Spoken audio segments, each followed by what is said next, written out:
Good morning. सभी आंगनवाड़ी बहनों का सक्सेस ग्रुप में बहुत बहुत स्वागत है। आप सभी के लिए बहुत बड़ी खुशखबरी और अपडेट लेकर मैं इस वीडियो में आया हूं।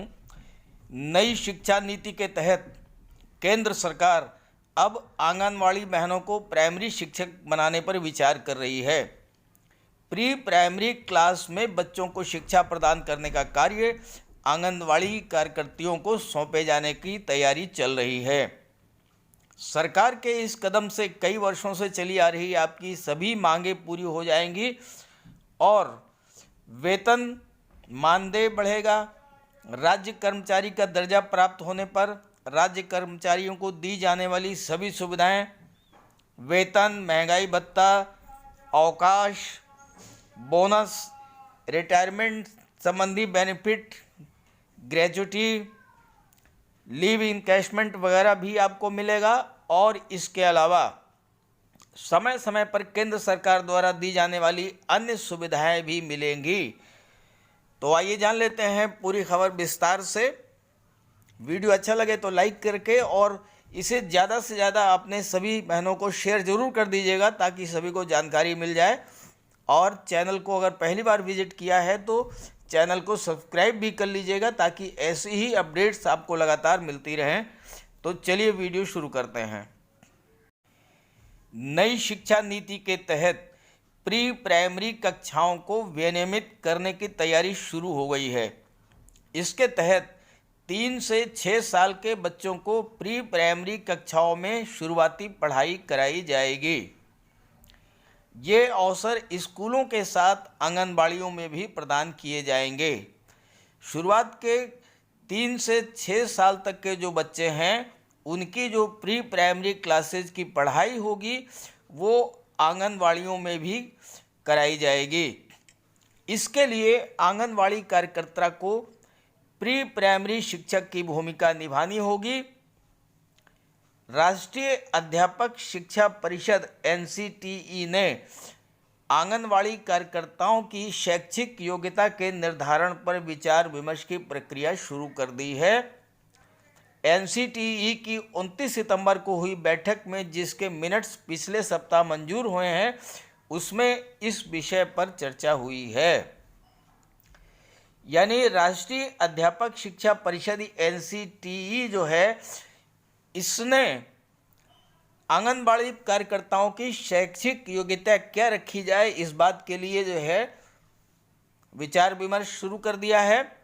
29 सितंबर को एक बैठक हुई थी और उस बैठक में जो फैसले लिए गए थे उसमें एक फैसला ये भी था कि आंगनबाड़ी कार्यकर्ताओं की शैक्षिक योग्यता का निर्धारण किया जाए ताकि वो प्री प्राइमरी क्लासेस के बच्चों को पढ़ा सकें। अब आप ये समझें कि एनसीटीई को क्या जिम्मेदारी सौंपी गई है।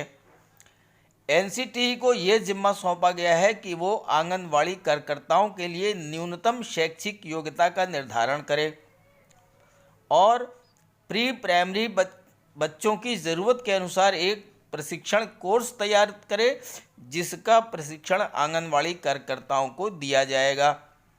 तो एनसीटी 2 काम करेगा। पहला तो ये है कि न्यूनतम शैक्षिक योग्यता का निर्धारण करेगा। दूसरी बात यह है कि 3 साल से 6 साल तक के बच्चों के लिए एक कोर्स तैयार किया जाएगा और उसकी ट्रेनिंग जो है आंगनवाड़ी कार्यकर्ताओं को दी जाएगी।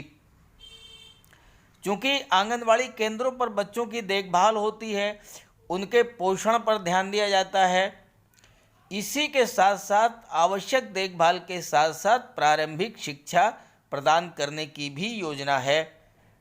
वजह क्या है कि ग्रामीण क्षेत्रों में आंगनवाड़ी का अच्छा नेटवर्क है, इसलिए इनका बेहतर इस्तेमाल इस कार्य के लिए किया जाएगा। बता दें कि देश में 13.77 लाख आंगनवाड़ी केंद्र कार्य कर रहे हैं। इस समय पूरे देश में 13,77,000 आंगनवाड़ी केंद्र कार्य कर रहे हैं।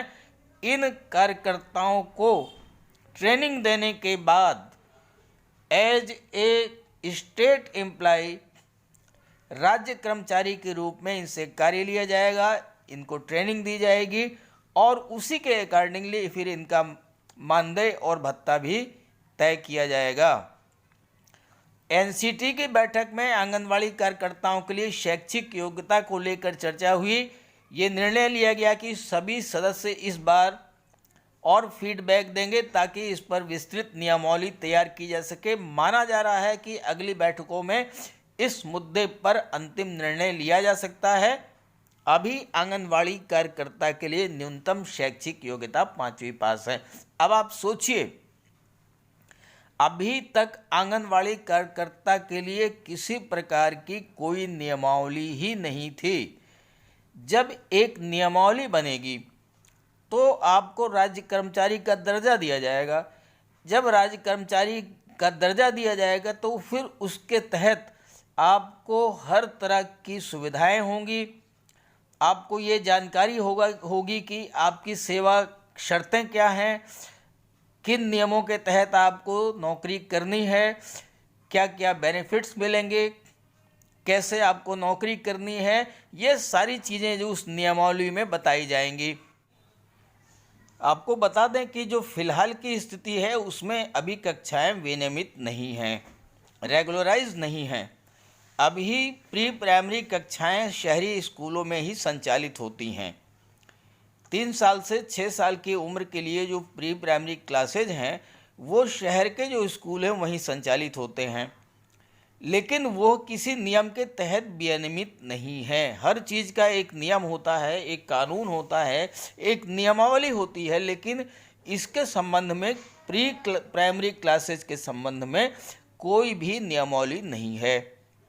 नई शिक्षा नीति में उन्हें विनियमित करने की बात की गई है, यानी उसके संबंध में नियमावली बनाई जाएगी। इसलिए ये भी हो सकता है कि भविष्य में उन्हें शिक्षा के अधिकार कानून के दायरे में लाया जाए। और जब 3 साल से 6 साल तक के बच्चों की जो क्लासेज हैं, वो जो प्री प्राइमरी क्लासेज हैं, उनके संबंध में जो नियमावली बन जाएगी, शिक्षा के अधिकार के कानून के दायरे में वो आ जाएंगे, तो जो आंगनवाड़ी कार्यकर्ता हैं जो इस के दायरे में आएंगे उन्हें कानूनी अधिकार भी प्राप्त होगा। अभी ये कानून 6 से 14 साल के बच्चों पर ही लागू होता है, लेकिन नई शिक्षा नीति में प्री प्राइमरी को भी स्कूली शिक्षा का हिस्सा बनाने का ऐलान किया गया है। और जब प्री प्राइमरी को भी स्कूली शिक्षा का हिस्सा बना दिया जाएगा तो वो सारी सुविधाएं मिल जाएंगी जो कि अभी जो है प्राइमरी टीचर्स को मिल रही हैं। यानी प्राइमरी शिक्षकों को जो सुविधाएं मिल रही हैं वो सुविधाएं प्री प्राइमरी टीचर्स को यानी कि आंगनबाड़ियों को भी जो है मिलेगी, क्योंकि आंगनबाड़ी कार्यकर्ताओं को जो है प्री प्राइमरी टीचर्स बनाए जाने की तैयारी की जा रही है।